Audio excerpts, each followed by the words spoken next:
Hello, everyone. We have got, well, I really want to be enthusiastic about this and say we have an exciting topic, but it's not exciting. Okay, it's internal controls. All right. Yeah, today is going to be tedious. There's a lot of stuff that we have to cover. So I'm going to tell you right now, this is one of my favorite topics to cover. I'm weird that way. I will do my best to be upbeat and into it, but this is going to be upon you guys to make sure that you stay focused on this.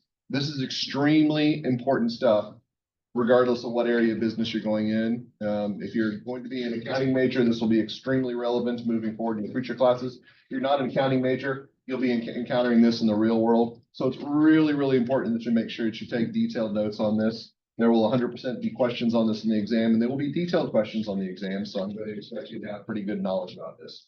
That being said, it can be dry at points. I'll try to keep it upbeat and keep things light, but for the most part, this is going to be a contingent on you to make sure that you have as much focus on this as you possibly can. So let's go ahead and let's talk about some very basic concepts, and then we're going to get into the nitty gritty, the details on this. So as far as internal control, we've talked about this already to some degree in this course. The technical definition of internal control, what is it? Is a process designed to provide reasonable assurance that managed objectives related to the quality of data, effectiveness and efficiency of operations, and compliance with laws and regulations will be achieved. So all that is a mouthful, and I do think that that's a little bit challenging to try to absorb and digest that full definition. So what do we need to know about controls? What is it that's really, really important? The answer is a control is a response to a risk. That's the definition that I've always ascribed to. And I think that that's an easy definition. So if I were to ask you that on the exam and say, what is a control? If you gave me that simple definition, that would be sufficient. Now, if you gave me the full definition, that would be impressive, but that's not a requirement that I have for this. There's going to be plenty of other requirements, though, as far as understanding what controls are supposed to do. So what are the goals of internal control? Well, we want to safeguard our assets. Many organizations have valuable assets. Some of these are not even meeting the traditional accounting definition of assets, like data. But these are things that need to be protected to make sure that there's no abuse of them. An obvious example would be making sure that if you have inventory, that it doesn't get stolen. Less obvious example is if you have customer information, you don't want that to get into the wrong hands. So all of that's really, really important. Want to maintain sufficient records, because making sure you have accounting records is not only a way to make sure that there's good controls in areas to make sure everything's protected, but this is a necessity later on because these records are used to provide financial statement information, which is the way that we actually, that managers prove that they're doing their job. Provide accurate, reliable information. This can be both internal and external. It can be financial and non-financial in nature. So we want to make sure we gather enough information and provide that effectively. Prepare financial reports according to established criteria. So back in Accounting 220, you learned about those financial statements. What's the whole goal of financial statements? Is it just to make accounting students have work to do? That's the thing. So it's like, I want to make sure you know how to do a balance sheet, because the balance sheet will only ever be important in this class. Obviously not. The whole purpose of financial statements is an external disclosure of information. So you've got owners of the organization that say, we want to know how the company's doing because we don't pay much attention to it other than this point in time. And the managers create these financial statements, say, here's the job we're doing, here's the financial position of the company. That's a control, okay? That's a control. It's a very high level control when we think about that. We also want to prepare promote and improve operational efficiency. So this is going to be kind of the operations aspect. This would be like learning about your 221 operations, like doing those variance analyses or actually trying to calculate overhead. All of these procedures need to have specific criteria that need to be followed, and we need to make sure that the company is following its own internal processes just as effectively as external processes. Encourage adherence to management policies and comply with laws and regulations. That last one seems like an overthought, but that tends to be a very big area. If you operate within an industry that's got very specific rules and guidelines that you have to follow, then there need to be certain directives in place in the organization and with the people who are operating the tasks in the organization to make sure they're doing their job properly. This is really, really big, heavy emphasis in areas that have external impact. One big area that's kind of under fire, under scrutiny right now would be the financial sector of business with the banking failures that have occurred over the past few years. This would be one where a bank would have to make sure that they're complying with very specific guidelines and very specific criteria in their operations to adhere not only to the best interest of their constituents, but also the best interests of to the rules that are set forth by the government in its industry. So laws and regulations are really, really important. Obviously, you can't stay in business if you're not following the rules. All right, 3 categories of internal control. Now, I talk about these as 3 categories. Loosely interpreted, they are 3, and we can look at controls in 3 different areas. I do think that it's fair to talk about these as 2 categories, and I'll explain why in a second. So the first one is going to be called preventive, or you may hear the term preventative. That's actually my preferred term, because if I'm going to say a word, I want it to be longer so I sound smarter, okay? But preventive or preventative controls, either one of those is fine. These deter problems from occurring. This is like saying that you've got a control to authorize transactions. So that's something that we did in NetSuite. We have to have approval of the sales order. Why? Because we don't want to send or to give credit to customers who are not creditworthy and will not pay us back. So authorization of transactions is a very easily preventive control, prevents bad things from occurring. It's basically the easy way to think about that. The next category is considered to be a detective control. This is discovered problems that are not prevented. So if we think about it, as good as preventive controls might be, it's unlikely that every single one of our controls will be perfectly effective. And in fact, as many of you will learn when you move onto Accounting 417 and talk to me about controls in that course, controls are not perfect in many regards because they have certain inherent limitations that controls cannot address. So if that's the case, then we want to make sure we have kind of redundant controls that say if a misstatement or an issue is not prevented, we want to make sure that we actually capture the issue after it takes place. So if there's a problem that takes place, a detective control should be able to find that problem. Example of this, bank reconciliations and monthly trial balances. So why do we do these on a periodic basis? If an issue comes up, then we can look at that and observe that within the reconciliation or within the trial balance, say, this doesn't look right. What's the issue? And we can investigate that issue. So preventative controls, you can kind of think of them as being stopping things from happening in the first place. Detective controls are when something bad happens, we actually figure out what that bad thing is. And you probably can guess that the next category of controls is going to work in line with this. Because if something bad happens, what do you naturally want to do? Like if something bad happens in your life, what do you want to try to do? That you want to correct the problem. You want to correct the issue. So the third category of controls is considered to be corrective controls. And corrective controls are used hand in hand in unison with these detective controls. So correct and recover from the problems that have been identified. So an example of this would be backup files to recover corrupted data. Example of this, how many of you still remember the data or the ransomware attack that occurred about 1.5 years ago here at Truman State? Yeah. So that was one of those issues that we had backup files on our wide drive that actually allowed us to come back to that without too much trouble. Certainly is not as much trouble as many other organizations. You may say, Dr. Barnes, that was a fiasco. You're absolutely right, it was a fiasco, but we did have a corrective control in place that allowed us to recover without having to pay a ransom. So that was good on IT for that. Now, I said that these were 3 categories of control, but they could be loosely categorized as 2. Usually when we think of detective controls, they have to be paired with corrective controls because it doesn't really do any good to detect something and say, we found a problem. All right, let's go to lunch. All right. Detect a problem, we also want to correct the problem. That's kind of an idea. So usually we're going to think of controls as being preventive or detective and corrective. One of those two types of series of controls. So if I talk about 2 categories of controls in this regard, I'll try to always say 3 because it delineates it from the next categories. But these are general categories of internal controls. And there's a reminiscence, we've also talked about IT controls specifically. So let's talk about, from chapter 5, 2 broad categories of controls over information systems. So we have our general or access controls, which limit who can access an information system, and the areas of information in a system is accessible to each user. We said that there was a keyword that we always looked for when we talked about general or access controls. Does anybody remember what that keyword was? Employee. What can the employee do? Okay, so when we talk about access limit, or we talk about general access controls within an organization, we say, what are our employees capable of doing? So they pertain to enterprise-wide issues, controls over access and the network, developing, maintaining applications, etc. What are the individual users of the system? And usually when we talk about users, we're talking about employees. Now, the issue may come up that says, this sounds a lot more broad than employees, Dr. Barnes. Are you sure it's just employees? My specific answer in this is no, it's not going to be just employees. We can find situations where we have general or access controls that are not employees.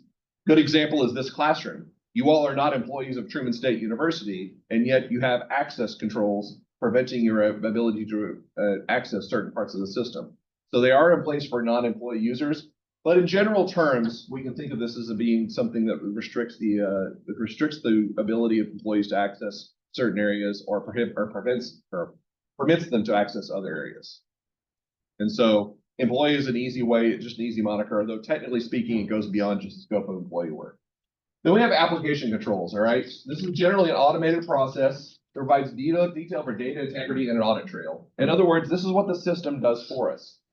So the system tries to track our activity and make sure that we understand when something bad happens, where did it emanate from? So it's specific to a subsystem or an application to ensure the validity, completeness, and accuracy of the transactions. Easy way to think about this. When you logged into your computer, there was somewhere on the Truman State system that actually tracked that and said, this student logged into the system, this system at this time and did this activity. Which again, you may say, well, that's a little bit creepy. I don't want people tracking my activity. There is the privacy issue, which is certainly a concern, but there's also the concern if something bad happens, like if your data gets corrupted, then they want to know what exactly happened so they can back up to a certain point in time and correct the issue. So the application controls are very, very important in that regard, simply because we want to make sure that we've got correct protocols in place to address problems, and we can actually track what problems happen within the system.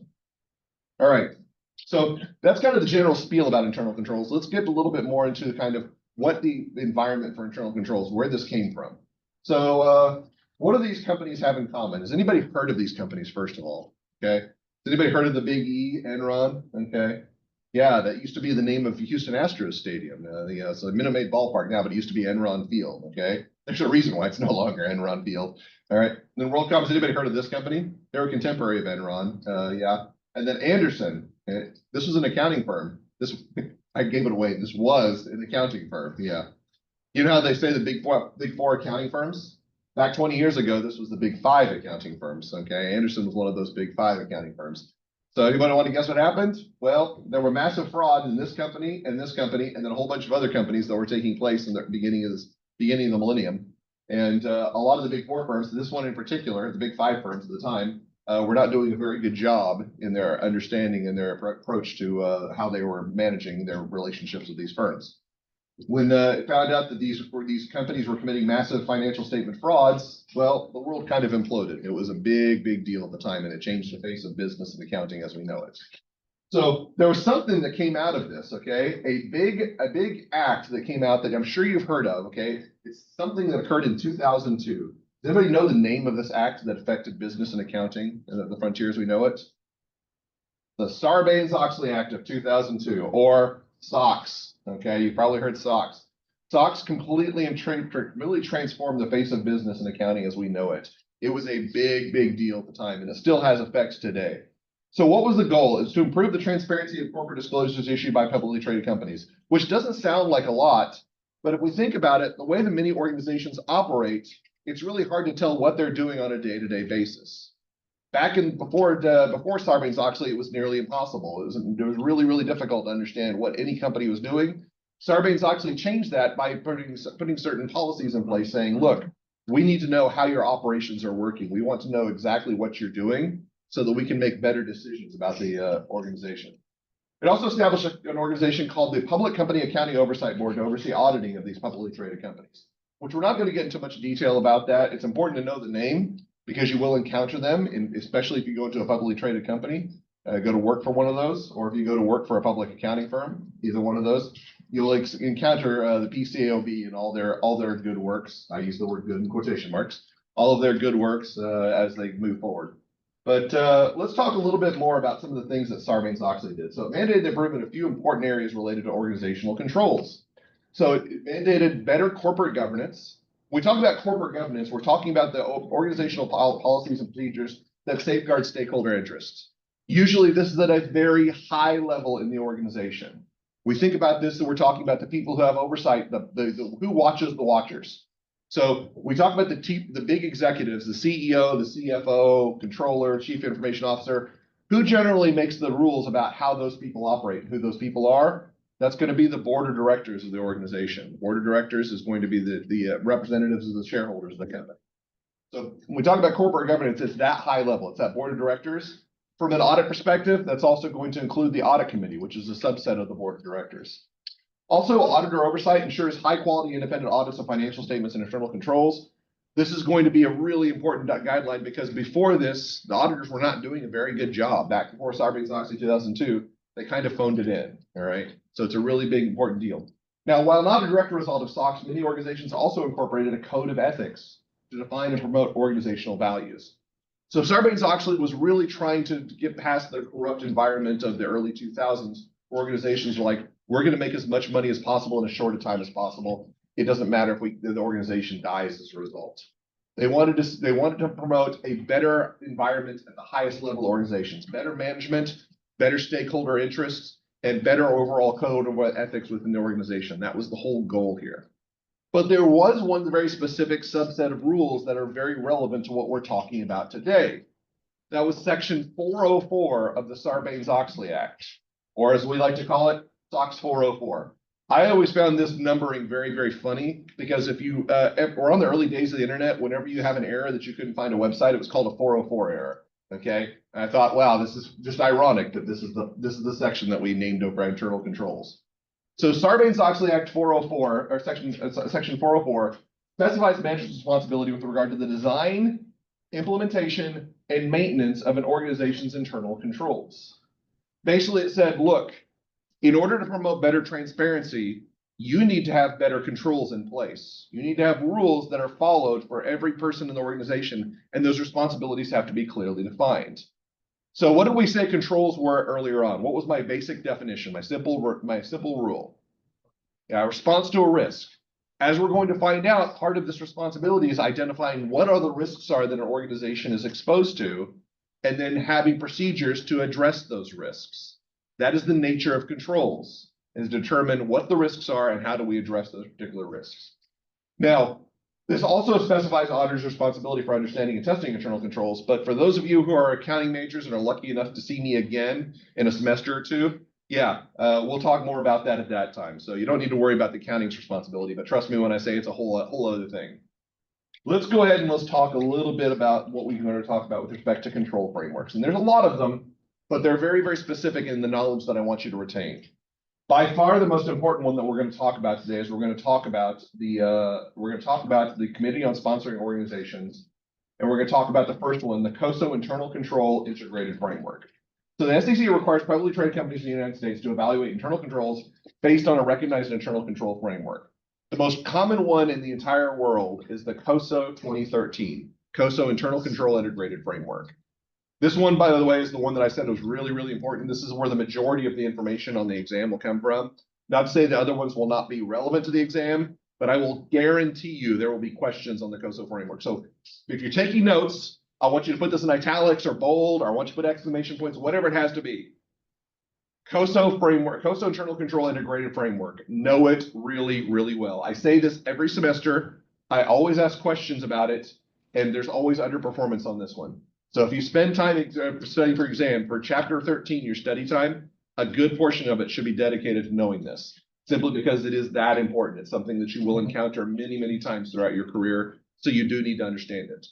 The good news is it's not as difficult as you might think. There is a lot to it, all right? We're going to talk about the objectives, the objectives, the components, and the principles in a general level. The three objectives are pretty basic. The components will be very, very transparent once we get to it. And I don't test on principles, which, by the way, there's 17 different principles related to the COSO framework. If you were here with Professor Amos, she actually had students memorize all 17 principles, okay? Which I couldn't get away with that. My evaluations would suffer massively if I made people do that. So, yeah. I don't think the principles are as relevant, though, as understanding the objectives and the components. We're also going to talk about the COSO Enterprise Risk Management Framework. That's going to be less relevant, but it is a little bit of an offshoot of the COSO Integrated Framework. It actually addresses a particular area that is not covered specifically by a subset of controls that's addressed in the COSO Internal Control Integrated Framework. But let's talk very specifically.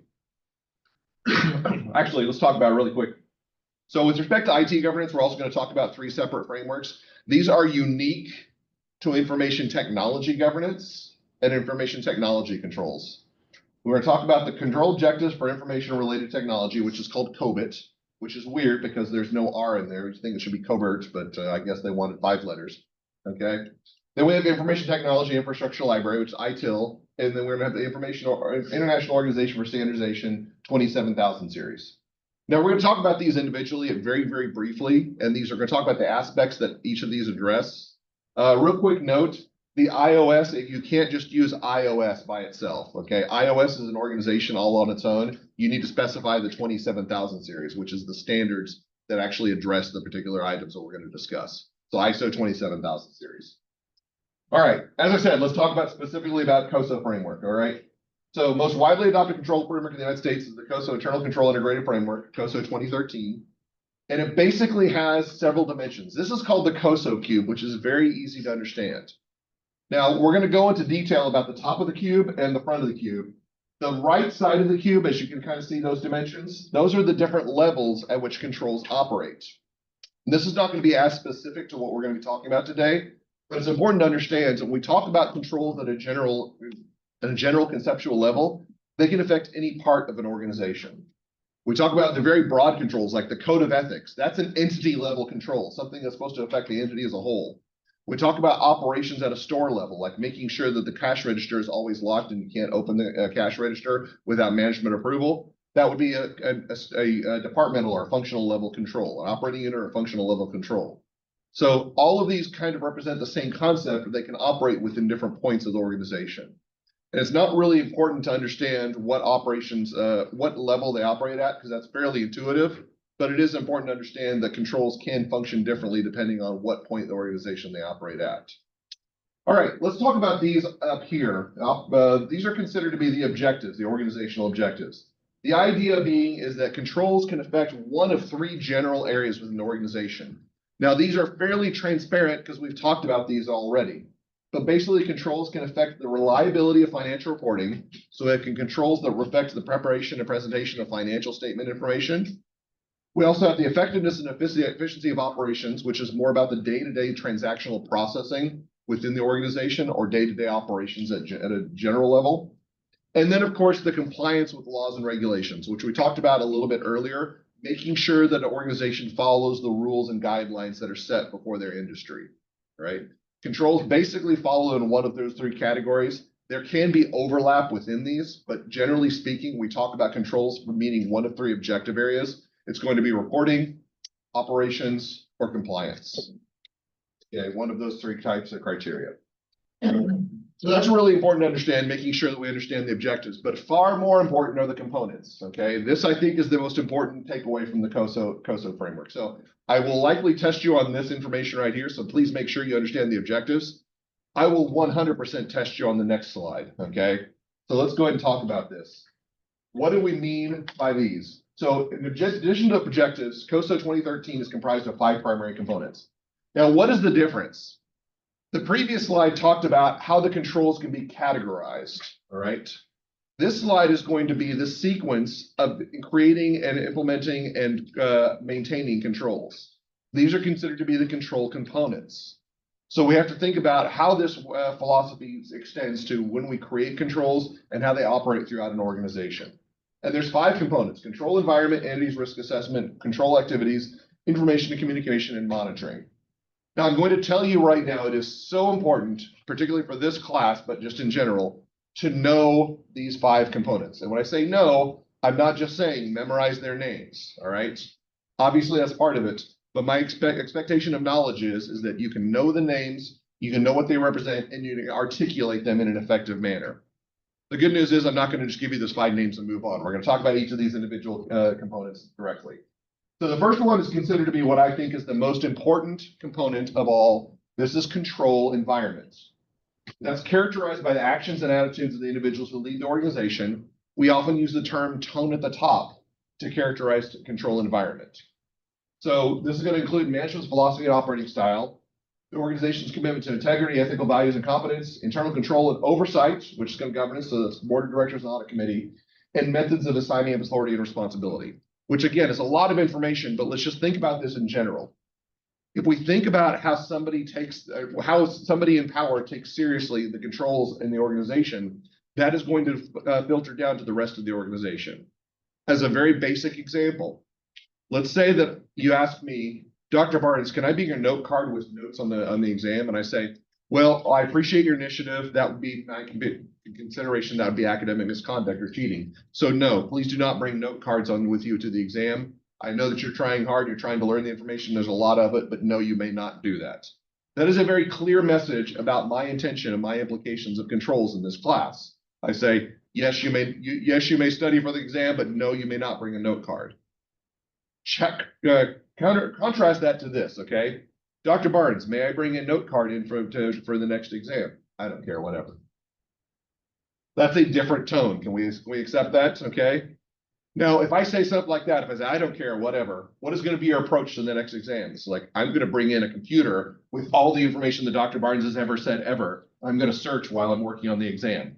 That's going to be your approach. You're articulating your behavior based on my behavior. And if my behavior says, I don't care what you do, I'm not really into this class, I'm just ready for break. If I act that way, then everybody else's behavior is going to change as a result of that. So my behavior dictates the rest of the course behavior. If I'm very, very clear and I say, do not cheat on my exam, I take cheating very seriously. As much as I like you all and I hope for the best for you in your careers, I will give you a 0 on the exam if I suspect you're cheating on the exam. All right. If I send that message, that's a lot different than do what you want to do. All right. I'm done with this class anyway. By the way, that's not my attitude. That's me acting. Okay. That's me acting. Okay. For your benefit. I don't want in the evaluations going, well, Dr. Barnes specifically said the words, I don't care about this class. Okay. I was using it in context. Always use my messages in context. I don't want to be quoted out of context. All right. So control environments, tone at the top, very, very important. Next is going to be entities risk assessment. Involves identifying and analyzing potential risks to organization, both internal and external. So I determine what relevant risks exist, assess the likelihood and occurrence of risks, estimate their significance, and decide how to manage them. All right. This is a very, very important critical thought is that why do controls exist? Because risks exist. In order to be able to create proper controls, we have to know what the risks are. So organization has to spend time identifying the risks, assessing them, and evaluating their significance. That's the only way that they can approach that. Okay. It's the only effective way we can actually approach this process. So risk assessment is saying, we know that we have to have controls. What do we need to have controls to address? What specific risk areas are a concern? All right, moving forward. Once we have risks, guess what we can have after those? We can have controls, okay? So control activities are the controls themselves. These are the policies and procedures that address and manage, identify risks. Now we can categorize these pretty easily. We can say there are physical controls such as authorization of transactions, use of documents and records, safeguards over assets, records and data, and segregation of duties. We talked about segregation of duties, right? Remember we talked about, I had a slide and a picture of a car on there, and I said, car is for CAR, custody authorization recording. And I specifically told you cannot use ARC in this course. That is a wrong answer, okay? That would actually be a fine answer on the exam, but please don't do that. That would just be hurtful, okay? So what does that mean? We separate out the custody of assets, the authorization of transactions, and the recording of transactions, okay? So those are examples of physical controls in an organizational environment. We also know about IT controls. We define general or access controls. Who can actually access the information within the system at what points? This operates at an entity level. And then application controls. So what gets input, what gets processed, and what gets output. Tracking all of that information. Basically speaking, when we talk about control activities, these are the responses to those risks that we just talked about. These are the controls themselves. This is the point where we say, all right, we need a control to respond to this particular problem that we've identified. What does this control look like and how does it operate? So this is the creation of controls. This is the creation of controls. So that's 3 right there, which you may say, well, that sounds like it, Dr. Barnes. We've created the controls. Not so fast, okay? Not so fast. Is it possible to create a control and then the control not work? So what if I say, I'm going to set up an organization. I'm going to separate out responsibilities between three individuals in this process area. And those 3 individuals say, we don't like that guy. We're going to ignore his instructions. Doesn't matter if I've created the control. Is it possible the control could still fail? Yes, all right. Possibilities could be that we could actually have problems like that, all right? So we need to be very clear not only what the controls are, but who's responsible for those and what their responsibilities are. That's going to be information and communication. So this is basically where we say, we've got controls in place. Here's your role in this big picture. Here's what you're supposed to do. So it conveys details and responsibilities over internal controls. Now, it's important to note that even though these are called internal controls, it's not just internal, okay? It's definitely going to include internal components. So there's going to be employees, departments, managers, and governance. But we also can communicate information to customers, suppliers, regulators, and shareholders. One of my favorite examples of this is that I talk a lot about restaurants because you guys know I love food analogies. I love talking about food analogies. In some restaurants, they're going to be safer to eat at than others. So some restaurants you can go to and you can be very, very confident that you're going to sit down, have a delicious meal, and you're not going to get sick. And in some restaurants, it's about a 50-50 chance, okay? How can you confirm what's a good way to approach that there's a low likelihood of you getting sick from eating a meal? So you go to a website, you go to the health safety, I guess the restaurant health, I don't know what it's called, but like there's different organizations that do inspections of the restaurants and say, all right, this organization, this restaurant is meeting the health and safety regulations for Adair County, and they get a gold star. They're great to eat at. Another restaurant, we'll call it, I'm just going to make up two words, Taco Bell. They get negative reviews from the health and safety group, and if you go there, there's a high likelihood you might get sick. I don't know. I'm ragging on Taco Bell. I know you guys like Taco Bell. It's just, it's Taco Bell for me. Come on. Yeah. So yeah. So that's a good way to identify that. So that's an external communication of internal controls that should be in place in an organization. So that's going to be an example of that. We want to make sure that everybody knows their role and their responsibility and that all of this gets communicated as effectively as possible. This is an important component of that transparency I was talking about earlier. Remember, the whole goal of creating these control systems was to improve transparency organizations. So if we don't communicate this information, then it's very, very difficult to maintain transparency, not just to external parties, but also to internal stakeholders as well. If you don't know your role in the organization, then it's very, very hard to do your job. Has anybody heard of the company Theranos? It's a defunct company, okay? This was a big rage back then. So it was back in the mid-2010s. This is a blood testing company, and they actually, the founder, Elizabeth, why am I blanking on her name? Elizabeth Holmes, okay, got a lot of media. She actually had a mini series made about her called The Dropout, which had Amanda Seyfried play her. And it's basically this company that was started out, blood testing company. And it was the most backwards company that you could possibly imagine. It was not a real organization. They did not have a real product. They made people think they did, but they did not have real products. One of the characteristics of this organization, why it was able to continue on indefinitely for so long, is that basically nobody in the organization knew what everybody else was doing. So it was really hard to ask questions. It was really hard to actually understand what's my job and why can't I do my job effectively? Because nobody was allowed to ask questions. Nobody was allowed to know what the other piece of the organization was doing. We had information in one centralized area, and that was the people at the top, and they were like, we're committing this massive investor fraud. That's basically what they were doing. So yeah, if you want to restrict information flow to the organization, that's a great opportunity for fraud. I can't believe I just gave you guys that advice, okay? Don't do that in the real world, okay? Don't commit fraud. It's a bad idea. Bad idea. All right. So information communication, that's 4, okay? That's 4 components, all right? Our 5th component addresses the fact that situations may change, okay? Environments may change. We may have to respond to new risks. Is it possible that you could have a complete and total business environment change from one year to the next? For example, let's use like AMC, movie theater chain, okay? Is everybody familiar with AMC and the AMC theaters, okay? Do we think their business environment during the financial year of 2019 was similar to their financial environment to 2020? There was a big change from 2019 to 2020. Does anybody remember what that was? I think you guys were still around at that point. There was a massive worldwide pandemic where people were not going to movies anymore. Yes, risks change. We have to be able to address those changes. This is called monitoring, okay? The ongoing evaluation of design effectiveness, internal controls by management. Basically, what this means is, as risks and as the environment changes, we've got to communicate to management those risks, and they've got to be able to appropriately address those.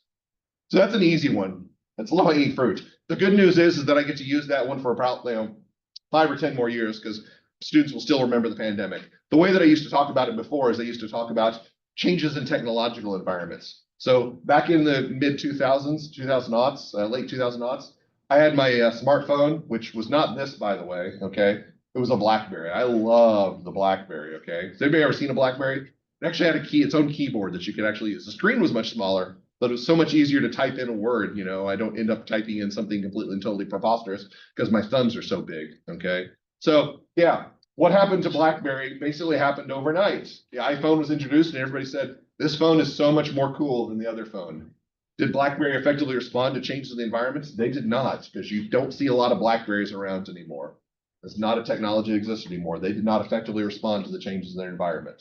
That's an easy example of that. Again, 5 components, really, really important. 100% chance I will test you on this, so make sure your knowledge on this is high. I'm going to give you timely warning now. I will give you timely warning on the study guide. I'm not fooling around about this. You do need to know this, okay? So please make sure you know this material, because I think it's the most important, one of the most important things in this entire chapter. I do want to talk really quickly about COSO ERM, because this is mentioned in the book. And this is the diagram that's given in the book, okay? And here's what I want to tell you about this diagram. Don't use this diagram, okay? This is an old diagram. The COSO ERM framework was actually changed recently. It was changed back in 2020, which the book is actually pretty recent. I'm surprised they didn't get this changed. But basically, when we talk about the COSO ERM, it looks very similar to the COSO internal control integrated framework. By the way, if you're asking, these look like components for a framework, these are the components to the COSO ERM framework. Am I going to test you on these? No, okay? I will not test you on the individual components here. I think those 5 components and the knowledge that I'm expecting you to know on those for the COSO integrated framework, that's sufficient. Know that really, really, really, really, really, really well. Just understand these are a little bit different, okay? That's all you really need to know. What is the difference here? The idea being is that the COSO ERM framework deals more with the operation of the organization rather than the internal control. So it's more focused on business value than on risks in the organization. These are similar ideas, similar functions in operation, but you will notice that these terms seem a little bit more broad. They seem a little bit less specific to risk in this concern. So we talk about the risk management. This is actually from the COSO ERM framework that's published by COSO. So yeah, a little bit different, but still somewhat related to here. The only reason I bring this up is because you will see this in this book and it's talked about. I don't put a lot of heavy emphasis on this because this is a lot less relevant to controls. It's more about the organizational operation as a whole, okay? Still important, but not nearly as important as the internal control integrated framework. All right, let's wrap up and let's talk a little bit about the IT governance frameworks, okay? So the first one I talked about was COBIT, Control Objectives for Information-Related Technology. This is a framework for IT governance and management. So what are we talking about? Well, management is going to be supporting IT governance management by ensuring that IT enables the business to maximize firm value, that IT resources are used responsibility, and that IT risks are managed appropriately.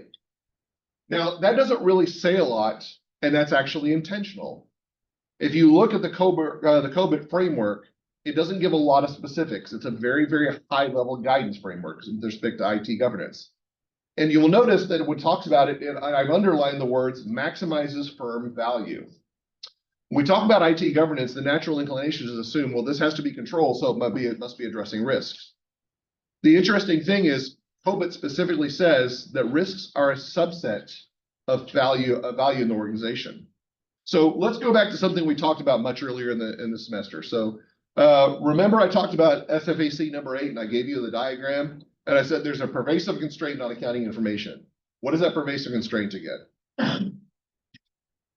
The cost of accounting providing information has to be less than what? The benefit of that information, okay? Which makes sense, okay? If you think that you're going to get $10 of benefit out of buying bananas from the store, you're not going to pay $20 for bananas, which I bought bananas yesterday and they were only like $1.50. So don't worry about that. But the idea being is that you have to judge what is the cost, what is the benefit, and the cost should be less than the benefit. It doesn't make sense for your cost to be higher than a benefit. That's just ridiculous. This is the same idea, is that we do want to have a framework that addresses risk, but ultimately the most important aspect of the organization is that, are they generating value? If addressing a risk is more costly than the risk itself, there's no point in addressing that risk. So if you stop a $5 problem by implementing a $10,000 control, you're $9,995 in the hole. Does everybody understand the concept behind that? So this is basically the guideline saying, evaluate these contextually, evaluate these in context to what is the whole value that's attained by the organization. If you actually achieve a cost benefit by implementing a control, then it's worthwhile. So it's IT governance value maximization. The next one's going to be ITIL, the IT Information Technology Infrastructure Library. This is a global framework providing IT services and establishing the scope of IT service management. That's the important words there, is IT service management. So how does an organization actually provide IT services with respect to the organization's operations as a whole? And it organizes IT service management into five high-level categories that you can see in the diagram here. You do not need to memorize these categories. I'm not going to test you on this, but I do expect you to know when we talk about ITIL, this is more about specific service operations within the organization. Remember I said COBIT was very high level and very vague. Again, it was intentional. ITIL is a lot more specific with respect to its operations. It's more about what do we do? What are our operations with respect to IT in the organization at every single point in the organization? It's about IT service management, providing the necessary services to the operating parts of the organization. And the final one is going to be called ISO 27000. So if you look at this online, you're going to notice that they're going to refer to this multiple different terms. Sometimes you'll see 27001, sometimes you'll see 27002.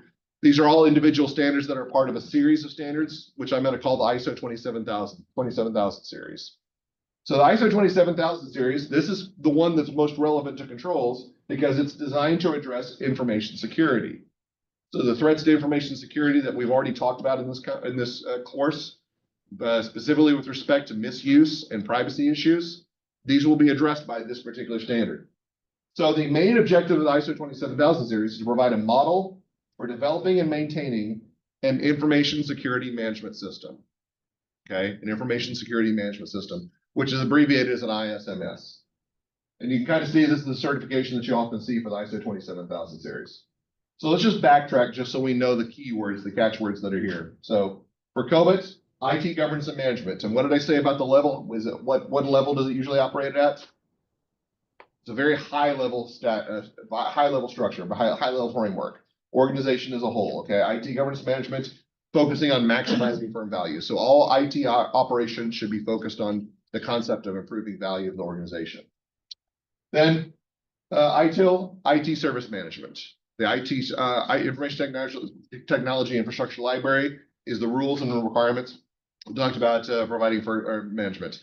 So interestingly, if we talk about COBIT and say COBIT says what should be done, if we identify what should be done in an organization, ITIL is more specific and say how we go about accomplishing a particular task.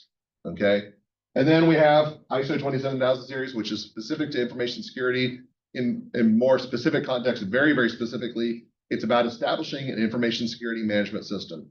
So how does the organization's information system provide security and what's management's responsibility with respect to that? So ISMS is going to be the ultimate objective of the ITIL or ISO series, 27000 series. And with that, I think we've covered it all. Again, keep in mind that this is not fun stuff. It's not going to be your most engaging material, but it's really, really important, which is why I'm so emphasis on that.